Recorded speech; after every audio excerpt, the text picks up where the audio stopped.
Hello everyone, welcome back again. तो standard 6 mathematics में हमने जो लेसन स्टार्ट किया है दैट इज अलजेब्रा। तो इस अलजेब्रा लेसन में हमने इसके पहले के वीडियो में इसका जो बेसिक्स है उसके बारे में पढ़ा है। तो आज हम उसी बेसिक्स के ऊपर देखेंगे कि एक्सरसाइज 7.1 यहाँ पे जो एग्जाम्पल्स हमें दिए हैं उनको हमें लिटरल और नंबर, लिटरल और साइन, साइन मतलब प्लस माइनस, डिवीजन या मल्टीप्लिकेशन, इन साइन का यूज करके लिटरल्स यानी ए से जेड तक कोई भी लिटरल्स उनका यूज करके हमें इसको लिखना है उस फॉर्मेट में।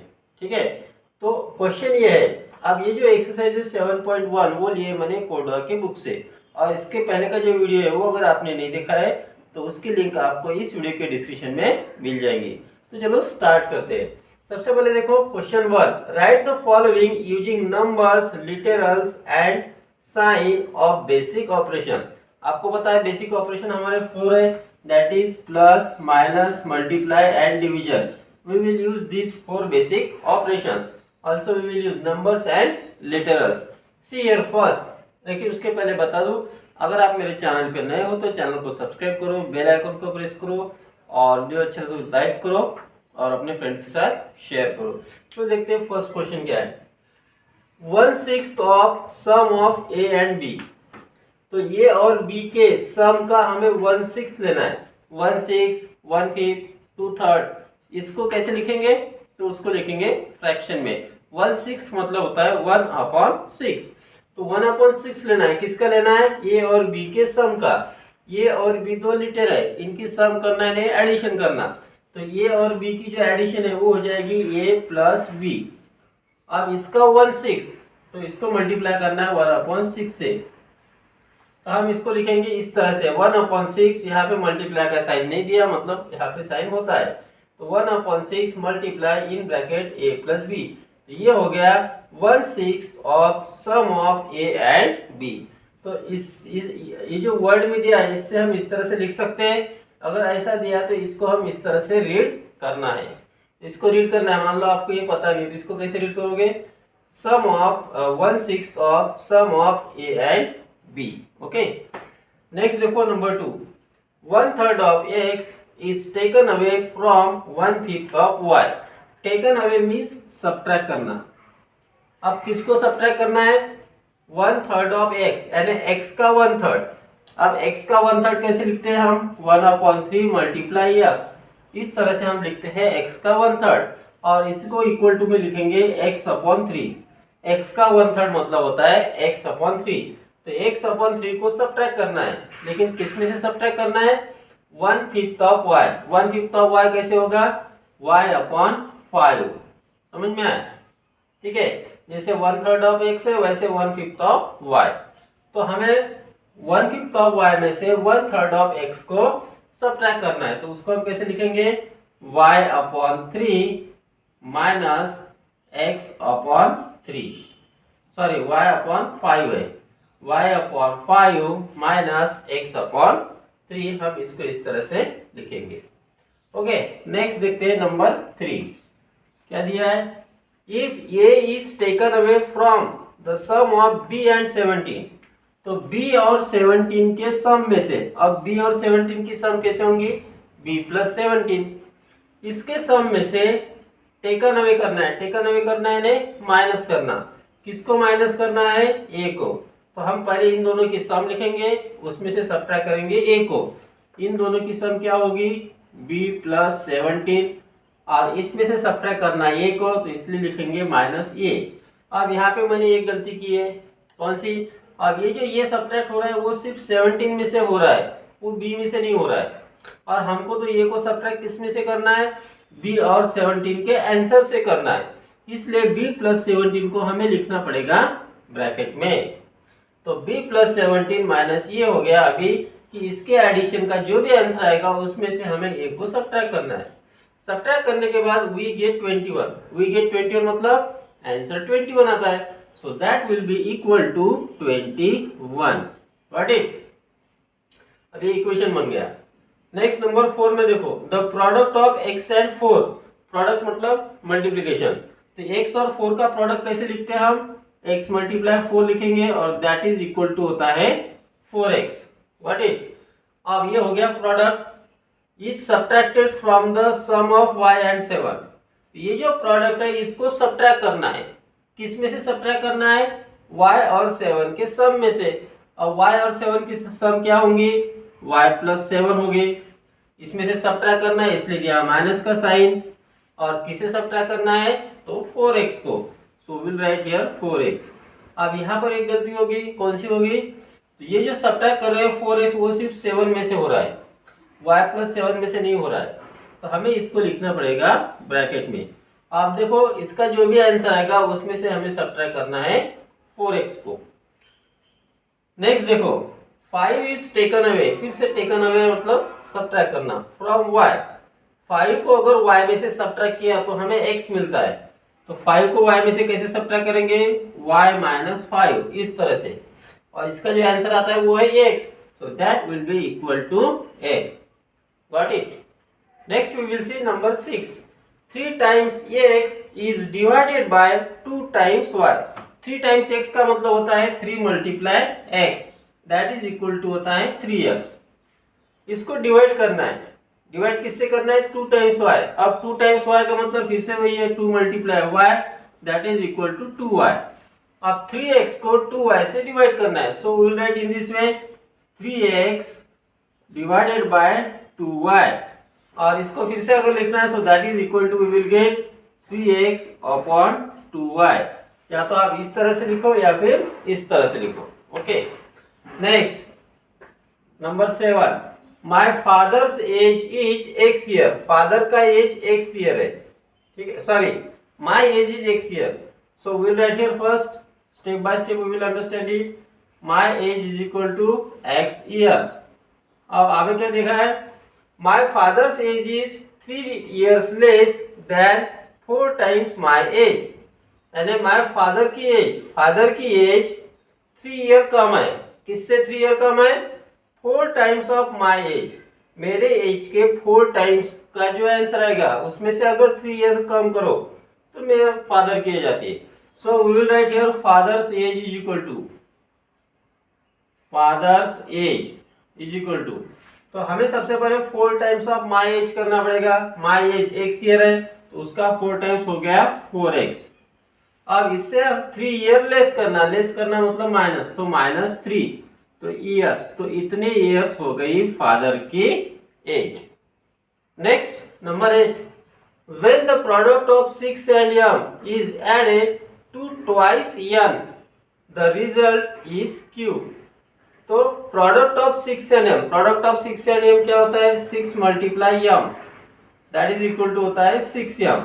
अब इसमें ऐड करना है, कितना ऐड करना है, twice of n। Twice of n मतलब होता है 2 मल्टीप्लाई n, ट्वाइस मतलब 2, थ्राइस मतलब 3, इस तरह से, तो ट्वाइस ऑफ n मतलब हो गया 2n, ठीक है, और इसका जो आंसर आता है वो आता है q। तो हमें जो अलजेब्रिक एक्सप्रेशन कैसे मिलेंगे चलो देखते हैं।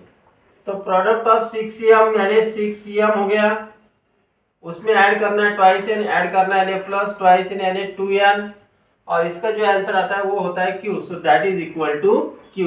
तो इस तरह से हमें यहाँ पे ये इक्वेशन मिल गया। Next we will see number 9, 8 times x is decrease from 10 times y। Decrease करना मतलब कम करना यानी माइनस करना, तो 8 टाइम्स x को 10 टाइम्स y में से सब्ट्रैक्ट करना है, माइनस करना है, तो 10 टाइम्स y होता है 10y, ठीक है, सब्ट्रैक्ट करना है इसलिए माइनस का साइन दिया। किसे सब्ट्रैक्ट करना है, 8 टाइम्स x, तो यहाँ पे हो जाएगा 8x। नेक्स्ट देखो, the product of 11 and x is 5 less than y। तो इसका जो प्रोडक्ट है 11 और x का वो हो गया 11x। ये जो प्रोडक्ट है वो y से 5 कम होता है, मतलब y में से अगर 5 को कम करो तो आपको मिल जाएगा product of 11 and x।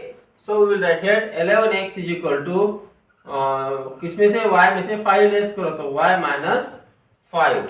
Okay, next है 6 multiplied by x is decrease by 7। तो 6 और x का जो प्रोडक्ट है वो 7 से डिक्रीज करना है, सब्ट्रैक्ट करना है, तो प्रोडक्ट हो गया 6x, इसमें से 7 डिक्रीज करो यानी -7 करेंगे। Next 1/4 of x is multiplied by twice the sum of y and z. 1/4 of x यानी 1/4 multiply x that is equal to हम लिख सकते हैं x/4। अब इसको मल्टीप्लाई करना है, किससे मल्टीप्लाई करना है? Twice of sum of y and z। तो y और z की जो सम है उसका ट्वाइस यानी 2 multiply, so will get here 2 multiply sum of y and z, y plus z। तो इस तरह से ये हमें मिल जाएगा। तो इस तरह से हमने अभी जो क्वेश्चन देखे इनमें हमने लिटरल्स, बेसिक ऑपरेशंस और नंबर्स का यूज किया है। Now we will see question number 2। One pen cost ₹15 and one pencil cost ₹3। What is the cost of x pens and y pencils? Okay, तो वन पेन की कीमत दी है ₹15, so will write here cost of one pen, cost of one pen is equal to ₹50। अब इससे हमें find करना है एक्स पेन की कीमत, so we will write here therefore cost of x pens is equal to, अब one से more की जब हम वैल्यू फाइंड करते हैं तो हम यहाँ पे मल्टीप्लाई करते हैं, यहाँ पे एक्स वन से तो मोर ही होगा, तो वन से मोर की वैल्यू फाइंड करने के लिए मल्टीप्लिकेशन करते हैं। तो वन पेन की कीमत है ₹15, तो एक्स पेन की कितनी कीमत होगी? So we will get here ₹15 multiply x that is equal to ₹15x। Okay, अब इसी तरह से पेंसिल की निकालेंगे। So I write here cost of one pencil is equal to given है ₹3 और हमें फाइंड करनी है y पेंसिल्स की, therefore we will write here cost of y pencils. अब यहाँ पे पेंसिल्स भी वन से मोर है, तो वन से मोर की वैल्यू फाइंड करना है, मल्टीप्लाई करना। वन पेंसिल की कीमत है ₹3, therefore y पेंसिल्स की हो जाएगी ₹3 multiply y that is equal to ₹3y। अब हमें इसके अगर टोटल कीमत फाइंड करनी है, total cost, therefore we will write here total cost is equal to, तो x पेन्स और y पेंसिल्स की टोटल जो कॉस्ट है वो हो जाएगी दोनों की addition, so we will get here ₹15x plus 3y। तो इस तरह से हम ये फाइंड कर सकते हैं। Next we will see number 3, the diameter of a circle is twice its radius. तो सर्कल का जो डायमीटर है वो रेडियस का ट्वाइस है। अब ये जो स्टेटमेंट है इसको हमें लिखना है using number, literal number and operators. तो नंबर यानी वन से जो आगे नंबर्स है उनका यूज करना है, लिटरल नंबर यानी ए से जेड तक के लेटर्स का यूज करना है, और ऑपरेटर्स यानी जो साइन है प्लस माइनस मल्टीप्लाई और डिवीजन का उनका यूज करना है। ठीक है, तो डायमीटर को हम लिखेंगे स्मॉल डी के इसमें। ठीक है, तो डायमीटर एंड DIAMETER, डायमीटर जिसको हम लिखेंगे small d is equal to क्या होता है? रेडियस का twice, twice multi 2 multiply into radius, और रेडियस को हम लिखेंगे स्मॉल आर में। So we will get here D is equal to 2 multiply R that is equal to D equal to 2R। तो इस तरह से हम diameter is twice of radius को हम लिटरल और नंबर्स और ऑपरेटर का यूज करके लिख सकते हैं। Next we will see question 4, 4 times a number x is 15 less than thrice the number y। तो x का 4 टाइम्स ये 15 लेस है, मतलब इस 4 times of x is 15 less, लेकिन किससे? थ्राइस द नंबर y, यानी y का थ्राइस करो, उसका जो आंसर आता है उसका उससे 15 लेस है 4 टाइम्स ऑफ x। तो सबसे पहले 4 टाइम्स ऑफ x क्या होता है? वो होता है 4x। Okay, thrice of y क्या होता है? वो होता है 3y। अब ये जो है इसकी वैल्यू इसके वैल्यू से 15 लेस है, यानी this equal to 3y minus 15। तो इस तरह से हम इसको मैथमेटिकली लिख सकते हैं। Next we will see question 5, the side of a square is 13 centimetre. एक स्क्वायर है इस तरह से, और इस स्क्वायर की जो साइड है वो दी है आपको 13 सेंटीमीटर। ठीक है, तो you know that all sides of square are of same length. तो ये 13 है तो ये भी 13 हो गई। This is also 13 and this is also 13।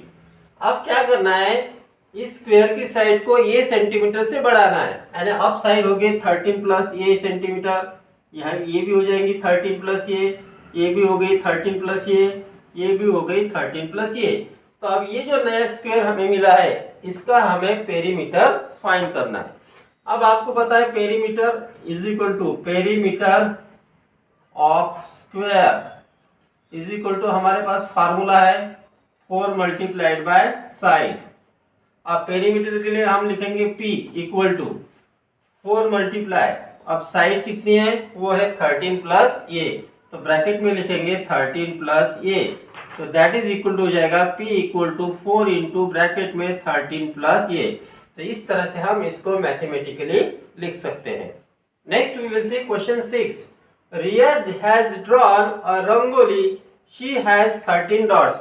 अब रंगोली हम इस तरह से इस तरह से निकालते हैं, तो उसके लिए हम ऐसे पहले डॉट्स बनाते हैं, ठीक है।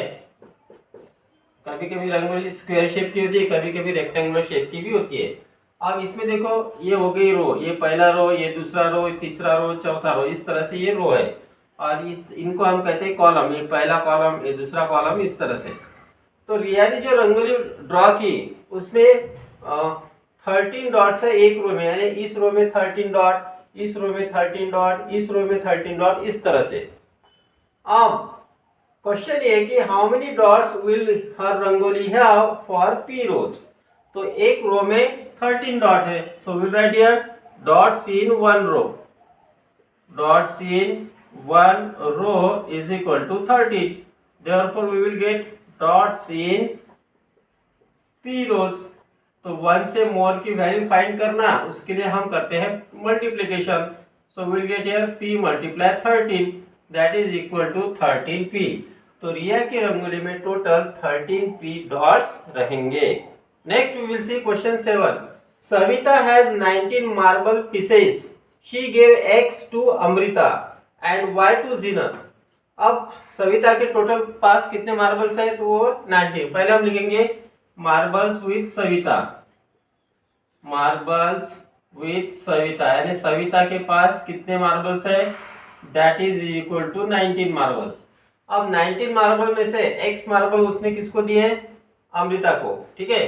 तो marbles given to Amrita, marbles given to Amrita is equal to है x, और जो बाकी बचे थे मार्बल्स उसमें से y मार्बल्स उसने जीनत को दिए। तो marbles given to, marbles given to Zeenat is equal to है y। आगे देखो how many marbles is she left with. तो marbles left with Zeenat, sorry Savita, marbles left with Savita is equal to, अब देखो 19 मार्बल्स थे, उसमें से x मार्बल अमृता को दिए, तो 19 में से x माइनस कर लिया, तो इतने मार्बल अब बचे हैं सविता के पास। अब ये बचे मार्बल थे उनमें से y मार्बल फिर जीनत को दे दिए, तो इसमें से y को माइनस करेंगे तो माइनस y किया, तो अब इतने जो मार्बल्स है ये मार्बल बच गए सविता के पास। Okay, so marbles left with Savita आएगा आंसर 19 माइनस x, और इसके आंसर में से हमें y को माइनस करना होगा, तो इतने मार्बल सविता के पास अभी रहेंगे। See last question of this exercise, question number 8। Lalita spend ₹x per week. तो स्पेंड इन 1 वीक कितना होता है, x रुपीज, ठीक है, एंड सेव ₹y डेली। तो एक दिन में वो y रुपीज सेव करती है, तो 1 वीक में कितने सेव करेंगी, 1 वीक में 7 डे होते हैं, तो 7 इंटू y यानी 7y रुपीज वो सेव करेगी। What is her income of 2 weeks. तो 2 वीक का इनकम कितना, इनकम मतलब जितना वो सेव करती है वो और जितना स्पेंड करती है वो, उसको ऐड करेंगे। तो सबसे पहले तो हम 1 वीक का फाइंड करेंगे इनकम, और उसके बाद 2 वीक का। तो सबसे पहले देखते हैं कि वो स्पेंड कितनी करती है 1 वीक में। तो spend in 1 week equal to money spend in 1 week 1 week में कितना स्पेंड करती है, that is equal to x rupees वो 1 वीक में सेव करती है। और डेली कितना वो सॉरी स्पेंड हुआ अभी सेव, तो money save in 1 day, money save in 1 day, daily मतलब एक दिन में वो y रुपीज सेव करती है, तो 1 वीक में कितना सेव करेगी, therefore we will find money saves in 1 week is equal to हो जाएगा y मल्टीप्लाई 7, ठीक है, that is equal to rupees 7y। अब हम इससे फाइंड करेंगे 1 वीक का income, therefore we will write here income of 1 week is equal to, income के लिए हमें 1 वीक का स्पेंड और 1 वीक का सेव दोनों को ऐड करना होगा। तो 1 वीक का जो स्पेंड है वो है x और 1 वीक का जो सेव्स है वो है 7y, तो ये हो गया 1 वीक का income. Now we will find therefore income of 2 weeks, income of 2 weeks का फाइंड करेंगे तो 2 से मल्टीप्लाई करो, 2 into in bracket x plus 7y। So this is the income of Lalita in 2 weeks.